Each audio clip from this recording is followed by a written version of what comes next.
ဒါကတော့ကျွန်တော်တို့နောက်6ရက်နေ့မနေ့အတွက်ပေါ့နော်ကျွန်တော်ညနေပိုင်းကတော့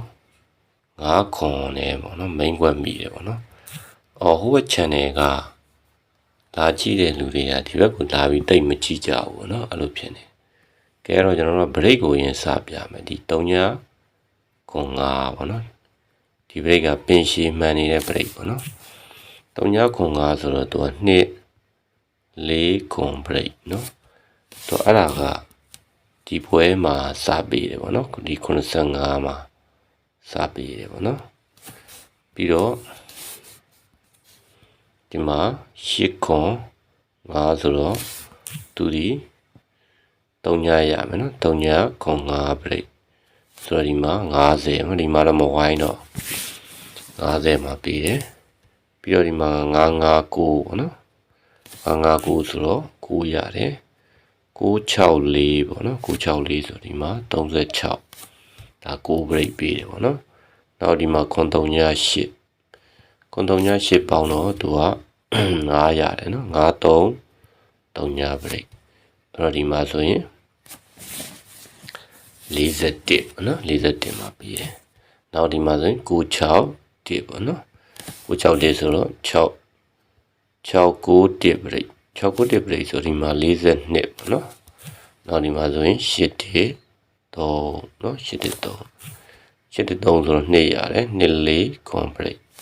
24ခွန်ဆိုဒီမှာ95နော်95ဆိုပြီးပေးတယ်95ဆိုပေးတယ်နောက်တစ်ခုဒီမှာ1နှစ်ခွန်ပေါ့နော်1နှစ်ခွန်ဆိုတော့3ညခွန်5 break ဆိုတော့ဒီမှာ96ပေါ့နော်96အဲ့တော့ကျွန်တော်တို့ကမှန်တာပဲလိုက်နေရပါပေါ့နော်မနေ့ကကျွန်တော်တို့2ရက်လောက်ကြိုးပြီးပြတော့ပေါ့နော်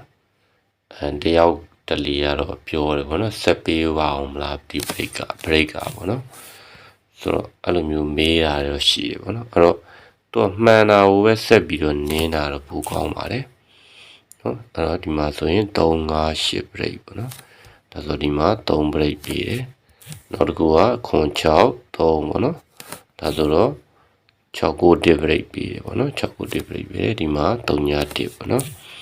နောက်ဒီမှာ56ခွန်ပေါ့နော်56ခွန်ဆိုတော့8ရတယ်နော်813 break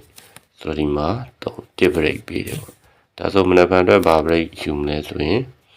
ဒီမှာ9ရမယ်ပေါ့နော်9 64ဆိုတော့ break ရမယ်နော်အဲ့တော့မနက်ဖြန်အတွက်3ရမယ် break ကတော့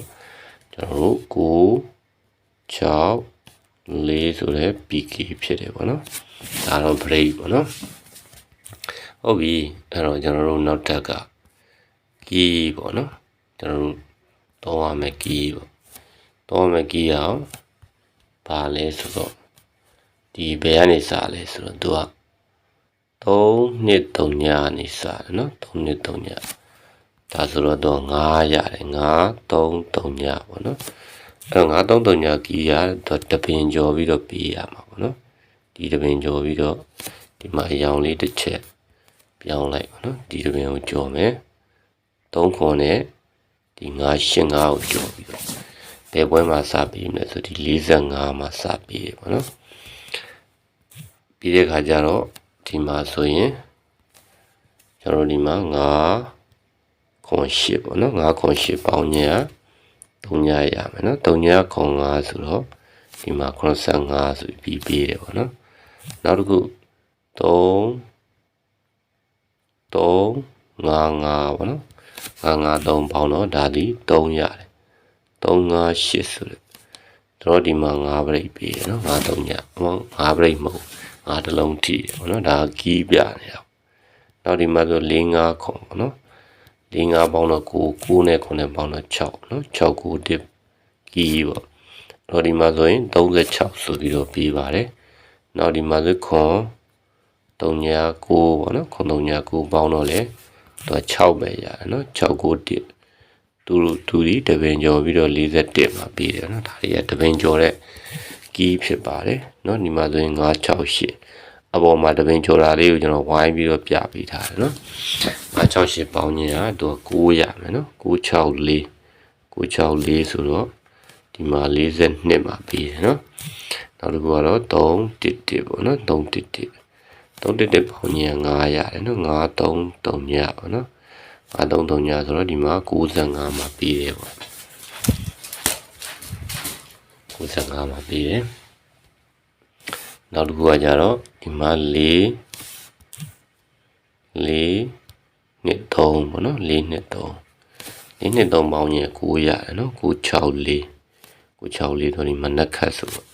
96ထွက်တာပေါ့နော်နှစ်ခတ်ဆိုတော့လေ96ထွက်တယ်နောက်တစ်ခုကဒီမှာ5ခွန်ပေါ့နော်5ခွန်ပေါင်းရင်9ခွန်ပေါင်းရင်691ပြည့်6ကီပေါ့နော်ဒီမှာ86နောက်ဒီမှာ96 5ပေါ့နော်965ပေါင်းရင်3ညရတယ်3ညခွန်5ကီပြီးတော့အဲ့မှာဒီမှာ3ညပေးတယ်နောက်တစ်ခုက96 3ပေါ့နော်963ပေါင်းရင်8ရတယ်813ဒါတော့အပြီးပေးပါတယ်เนาะသူကတော့ပါဝါဆိုတဲ့ခါကျတော့ပြီးပေးပါအဲ့တော့ကျွန်တော်တို့ကညဒီနောက်နေ့အတွက်ကိုအယောင်လေးတစ်ချက်ပြောင်းလိုက်မယ်เนาะခွန်1ခွန်ပေါ့เนาะခွန်1ခွန်ဆိုတော့သူကဘာကီးသုံးရမလဲဆိုရင်ကျွန်တော်တို့ဒီ9ရမယ်ပေါ့เนาะ9 3 3ညဆိုတော့ကီးရှိတယ်ပြီးတော့ break ကခုနကတော့ break ကဘာ break လဲ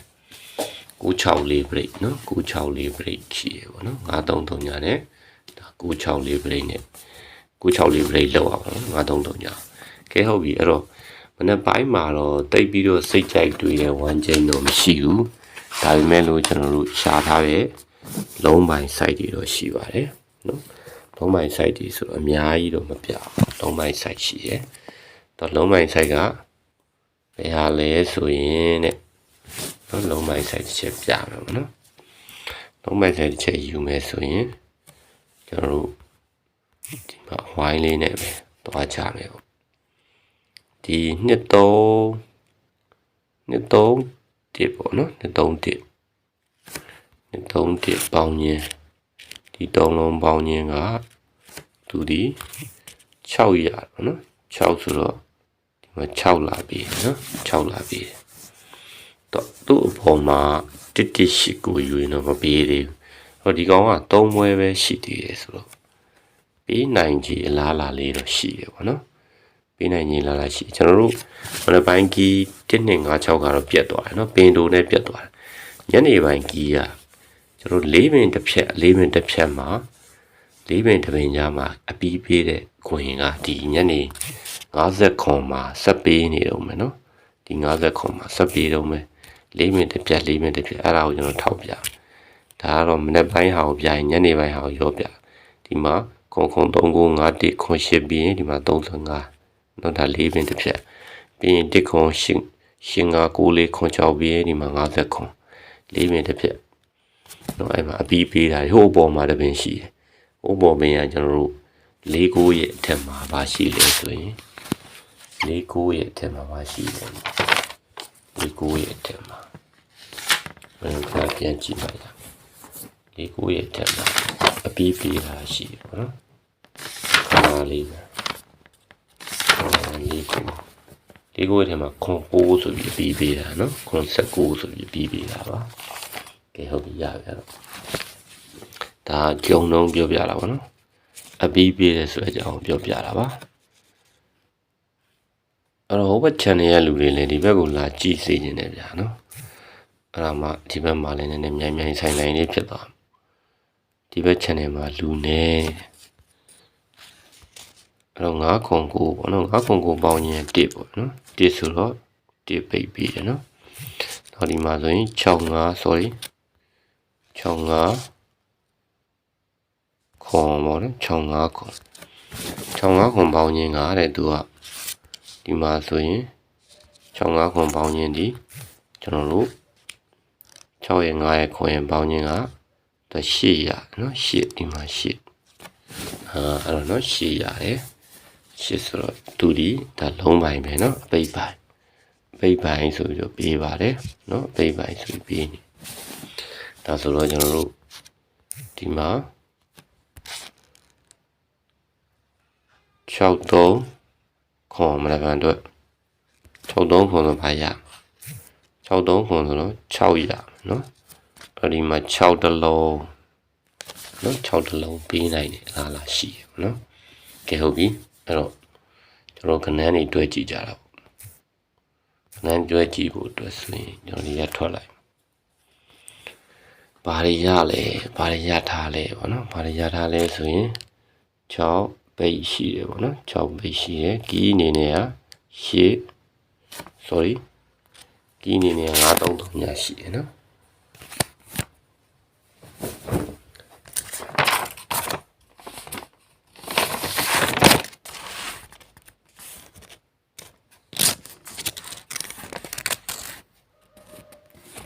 ကီးအနေနဲ့က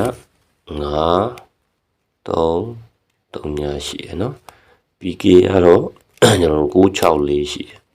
9 break 6 break 4 break เนาะအဲ့တော့ပထမဆုံးအနေနဲ့ဒီ6 break နဲ့933ညနဲ့ကတ်မယ်ဆိုရင်96 36เนาะ3ည6ဆိုရှိတယ်။နောက်ဒီ933ညကိုဒီ break တွေလုံးမယ်ပေါ့နော်933ည break လုံးမယ်ဆိုရင်တော့ဒီမှာ9ကို break လုံးရင်9ရှိမယ်เนาะ9 4 9 break 9 ရှိမယ်ပြီးတော့9 9ရှိမယ်3 break လုံးရင်3 6ရှိမယ်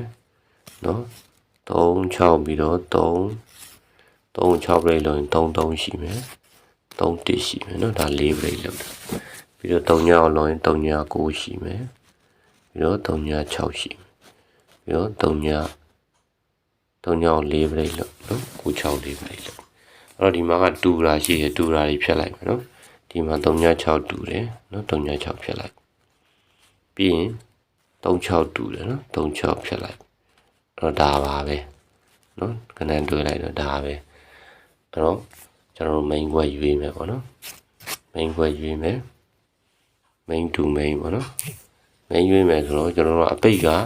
6ပိတ်ရှိတဲ့ခါကျတော့6ပိတ်နဲ့ဟာတွေကို main အရင်ဆုံးရွေးမယ်ပေါ့နော်6ပိတ်နဲ့ဆိုရင်ကျွန်တော်တို့ပိတ်ဟိုဘက်ဒီဘက်ညှိတဲ့36เนาะပြီးရင်36ပြီးလို့ရှိရင်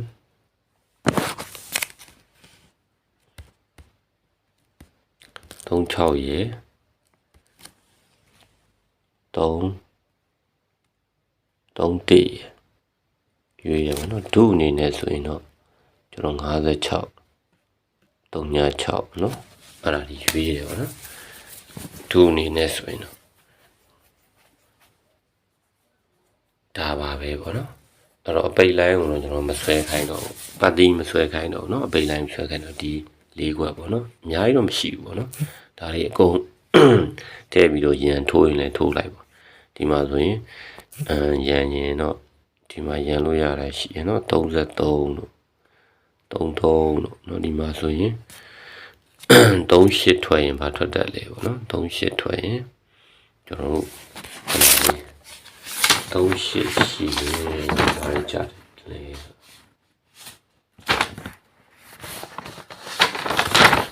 38ဒီပတ်ထဲ